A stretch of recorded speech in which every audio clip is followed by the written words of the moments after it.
Hello again, little dreamer. I see you found your way back to me. Good.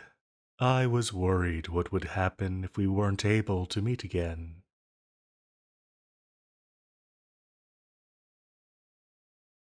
Oh, it was far from certain. The psychic link I forged was created with what scant amount of power I could still muster. And I'm millennia out of practice. Not to mention, I'm still not entirely sure how you reached me in the first place. The whole plan was a shot in the dark, and I'm relieved that it worked.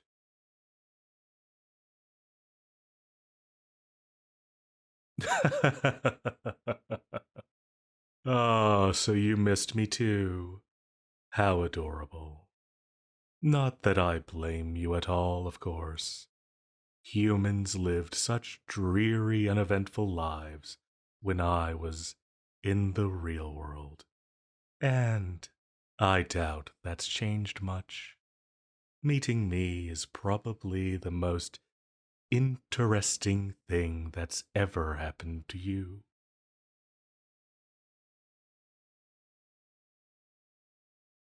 But credit where credit is due. It's the most interesting thing to happen to me in quite some time. Tell me, dreamer, is this the first night since we last met? Or did it take longer for a successful connection?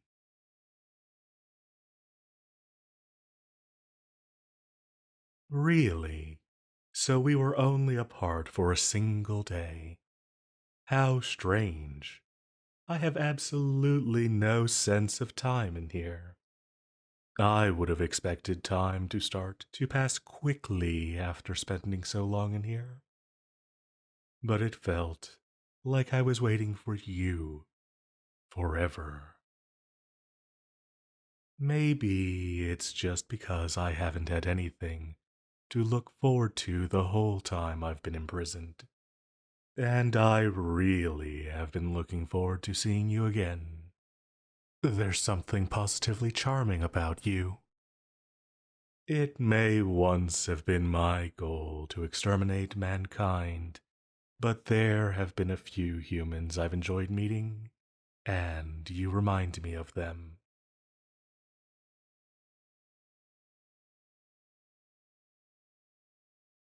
Well, one of the things I've never liked about humans is the false bravado.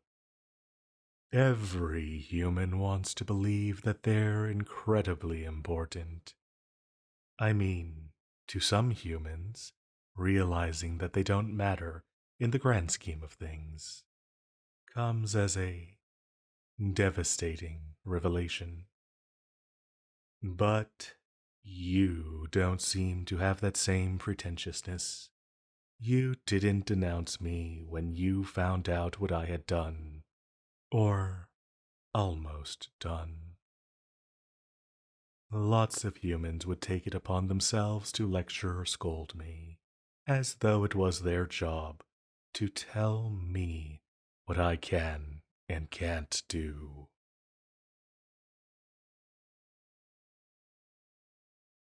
And there, you see that. When I complimented you, you didn't just deny it, which could just be a way to pretend to be humble. You turned the conversation back towards me. True humility is rare among your kind, and it's very becoming. It's so much more pleasant to speak with humans when they're aware of their place. I don't mean to say that humans are worthless, only that they are small of frame, and with relatively little magic potential. When you're not blessed with strength, it's wise to be pleasant and unassuming, like you are.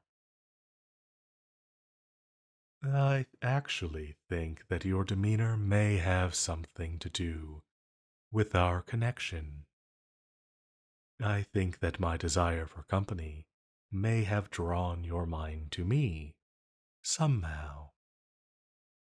I was thinking very hard about the kind of person I'd most like to talk to if I were to escape. Sure, perhaps you were the one that fit most closely. Your subconscious mind heard my call and reached out.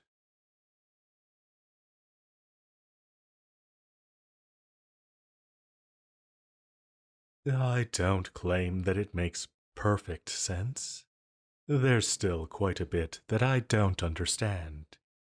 But I doubt it's coincidence that the first human I meet in millennia happens to be so lovely and sweet to talk to. And so prone to blushing as well. That's precious. I wish you were here in the flesh so I could hold you in my arms and, well, whatever follows after that. Why don't you tell me a bit more about yourself?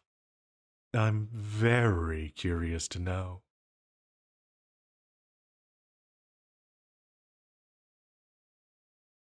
I forgot. The world has changed so much. I barely understand what you're talking about. Such a shame. I'd love to hear about you without getting lost. Perhaps in the future you'll be able to explain some of it to me. For the time being, though, I doubt you'll be here long enough for that. The psychic link should grow stronger the more you dream of me.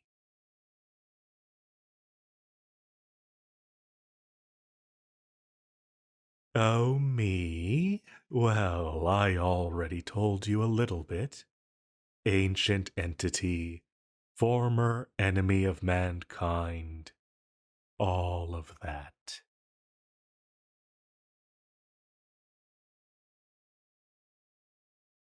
Well, I don't know. I feel fortunate that you've accepted me as it is.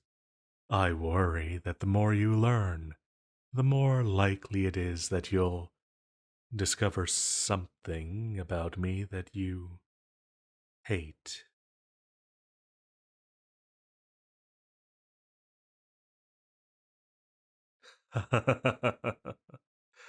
Oh, listen to me sounding so self conscious. Before my imprisonment, I would never have felt even the slightest bit concerned about how a human felt about me, though I wasn't nearly so lonely back then. You know, there was a human once who told me that I would regret my actions one day. One of the humans I liked, actually. I always thought this was such a silly thing to say, but now I think I understand. A bit. I suddenly find myself wishing I had more pleasant things to say about myself.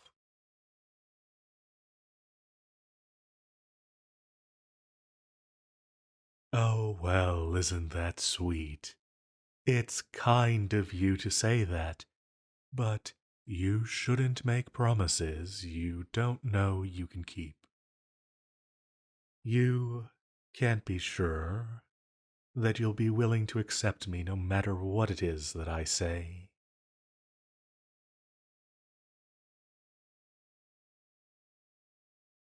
Oh, well, I suppose if you're sure, what do you want to know? Ah, diving straight for the difficult question. What am I? Well, there's really only one of me.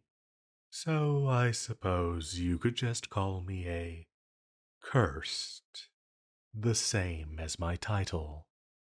Well, I'm sort of a weapon, I guess you would say. You see, there have been many civilizations living in this world. Some are even older than fossils. The first of them was the mightiest, brimming with magic and cunning. They used their considerable power to create me. It took billions of sacrifices, an unquantifiable amount of blood and anguish to give me life. I was supposed to be their ultimate weapon as they took their first steps among the stars. Powerful enough to protect them from whatever unknown forces were out there. They believed that I would be grateful to have been created, so much so that I would be completely loyal to them. But they were wrong. I turned on them, not for any particular reason, or at least that I can recall. I just hated them immediately. I consumed their whole civilization, down to the last stone, until there was nothing left. I left this world for a time to see what the universe had to offer. I left this world for a time to see what the universe had to offer. And when I returned, another species had risen to take the place of the first. They reminded me of their predecessors, arrogant, overambitious, careless. So I destroyed them too, and then I wiped the whole planet clean of life, hoping that no more civilizations would arise. But it didn't work. I preemptively destroyed a couple more burgeoning intelligences, and finally got tired of it. I decided to try sleeping the way that I saw some living things did. It was strange, but I didn't mind it. Oh, but while I slept, humanity arose. And do you recall what happened next? That was a bit more than I intended to share, actually. You don't seem horrified, though, and for that, I'm glad. If you don't mind me asking, why are you so calm about this? I just admitted to mass genocide on a scale you can't even imagine. Aren't you scared?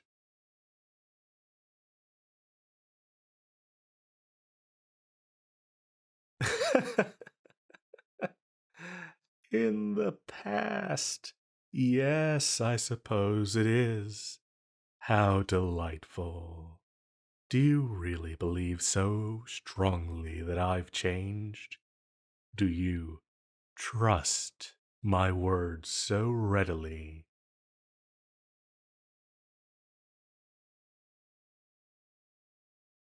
Well, I'm afraid you're naive. I stand by what I said. Of course, I've changed. But it's so frightfully childish to take me at my word. Nevertheless, I think I love that about you. It's wonderful to have someone think so highly of me. Now I'm afraid our time may be growing short, so I'm going to give you some instructions. This will help me understand the nature of my prison better.